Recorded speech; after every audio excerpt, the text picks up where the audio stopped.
Spirulina's popularity is skyrocketing as companies worldwide churn out 3,000 tons annually, meeting the soaring demand for this superfood. Let's discover how it is made. Producing spirulina on a large scale typically involves several phases, from cultivation to harvesting and processing, all within specialized facilities designed to optimize growth and yield.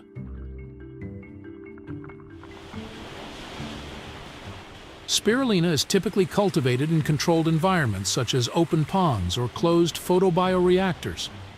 Open ponds are shallow, artificial bodies of water where spirulina is grown under controlled conditions of temperature, pH, and nutrient levels.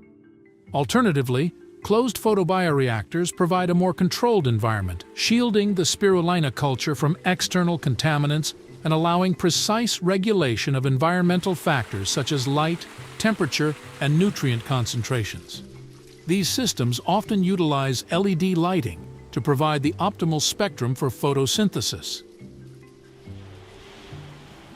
The cultivation process begins by inoculating the culture medium with a starter culture of spirulina. This starter culture contains the desired strain of spirulina and serves as the foundation for growth. Under favorable conditions, the spirulina cells multiply rapidly through photosynthesis, utilizing carbon dioxide, sunlight, and nutrients such as nitrogen, phosphorus, and trace minerals present in the culture medium.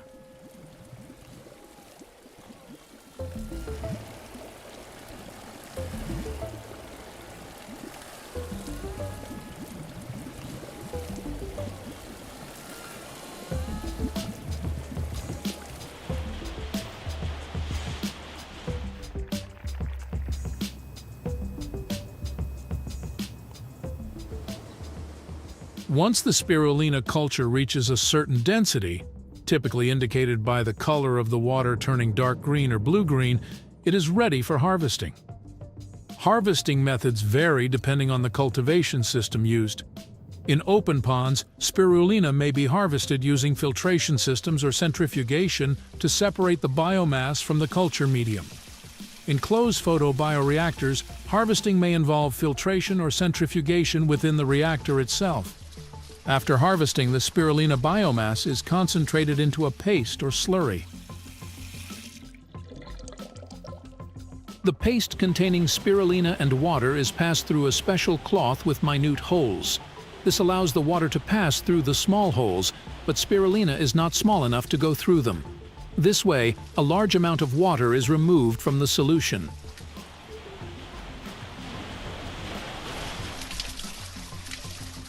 A worker continuously sweeps the cloth with a spatula and also applies a little pressure on it.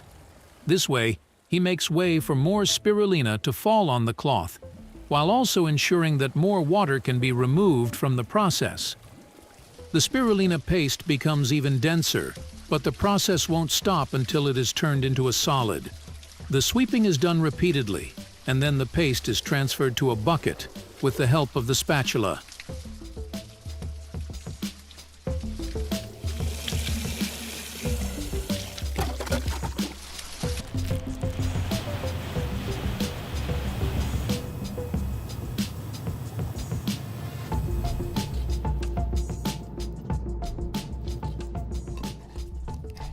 Different strategies are used to dehydrate the spirulina, one of which is to spread it on large tables.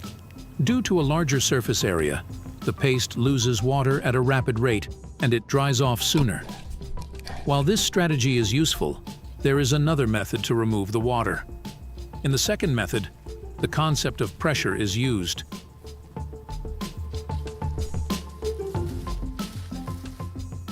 The spirulina is kept in bags that allow water to seep out, but spirulina can't go through. Then they are pressed with high pressure, which makes water seep out, and the bags are left with dehydrated spirulina.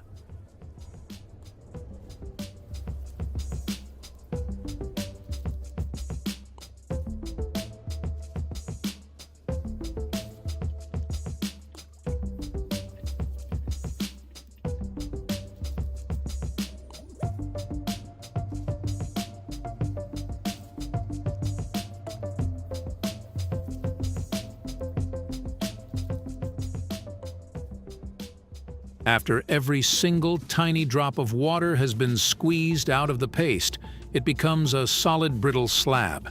But it is still not free from moisture trapped inside the spirulina. So the slab is broken down into smaller pieces, which are then fed into a cylinder-like device. This device allows to use pressure to change the slab of spirulina into noodle-like fragments. This gives the spirulina a large surface area, which makes the next step easier.